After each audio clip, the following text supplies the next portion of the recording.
What's going on, everybody? It's your resident nerd, Lance, and tonight I'm going to see Captain Marvel at Tri-City 7 Cinema in Blountville, Tennessee.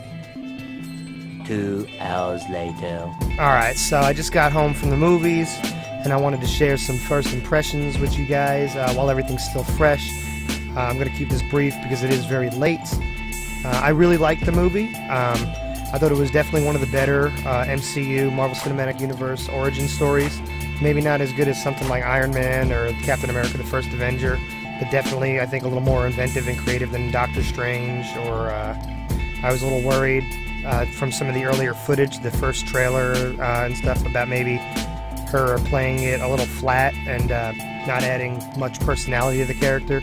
So I'm glad to see that she did have a good sense of humor, that it wasn't so straight-faced and serious, just the way maybe the trailers cut it. People were taking some issue with that.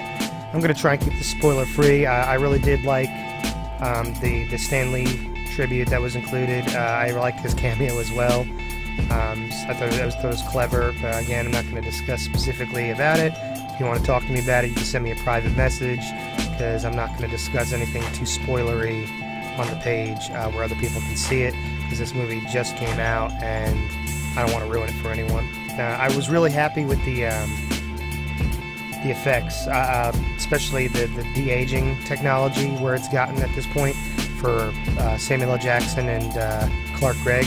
I'm actually really optimistic now for Scorsese's new movie, The Irishman, because for a minute there I was a little nervous that de-aging Robert De Niro and Al Pacino for half a movie was going to look terrible and be just too hard to pull off. Because even though they did a really good job with Michael Douglas, Michelle Pfeiffer, Robert Downey, and some of the Marvel movies, I didn't know how that would look for an extended period of time, especially because a lot of times when those characters start talking and their lips start moving, it becomes a little more obvious that they're doing some sort of trickery with CGI. We don't really have the uncanny valley problem as much anymore with the eyes, but it's usually the mouth that gives it away these days. But I didn't notice any problems like that, especially with Sam Jackson. So I was really happy with the way that looked. It was, being such a big and important character to this movie, on screen more than some people might actually think. So it's a good thing that it worked out as well as it did.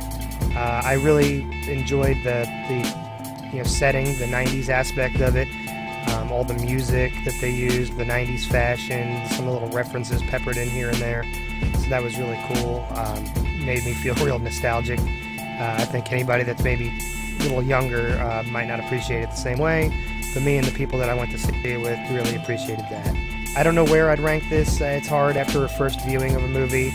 Maybe not top 5 MCU movies, but maybe sitting somewhere in the lower half of the top 10.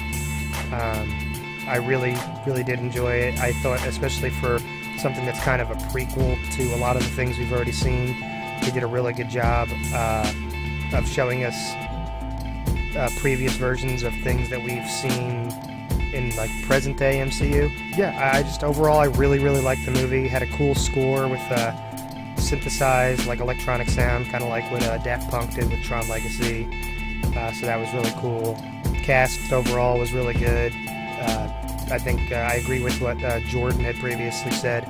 I think this is probably the best use to date of Sam Jackson as Nick Fury.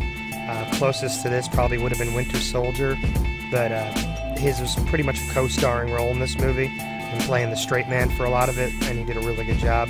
2 post-credit scenes. I'm not going to spoil anything. I will let everyone know. The first one is more important to the story and the MCU as a whole. The second one that plays after the final credits roll is more comedic, kind of like the shawarma scene at the end of the first Avengers movie. Both worth watching, so make sure you stay in your seat until the screen goes completely black and there's no one else there and they're waiting to clean up the theater. So I don't know that I have much more to say about it. Like I said, I really did enjoy it.